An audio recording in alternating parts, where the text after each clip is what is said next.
iniligtas mo pa siya sa mundo ng mga patay. At sa tuwing gagawin nila ang mga bagay na ito, pakiusap.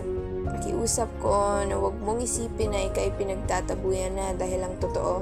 Sila'y lubos na nag-aalala at nagmamahal sa iyo. Nilalayo ka nila sa pagkakasala at kapahamakan ng mundong ito. Ito ay ikakabuti mo. Maiwasan na magiging katulad ka ng mga kabataang nabanggit ko, kabataang pinanaig ang kanilang mga gusto. Siguro sa ngayon, di pa natin marirealize ang lahat ng kanilang mga paalala at sakripisyo. Dadating ang panahong tayo naman ang sasermon, pagsasabihan sila gamit ang iconic at famous nilang linya. Anong sabi mo? Masakit ang iyong ulo at tiyan? Kaka-cellphone mo yan.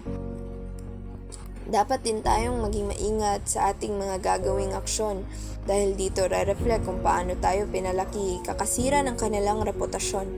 Ala, kabatian na niyag batasan oy. Kulang na siyag atensyon sa ila ba? Yun sa man na siya pagpadako sa iyang mama. Siguro na siya ginatagad sa ilaha. Think 1,000 times before speaking or doing anything.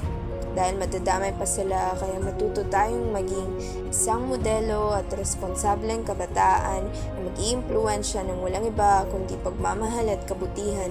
At sa puntong ito, hahayaan kung kayo naman ang mamili at magdesisyon sa ang landas mo ba gustong maparoroon. At tandaang, you make a decision and God makes the provision.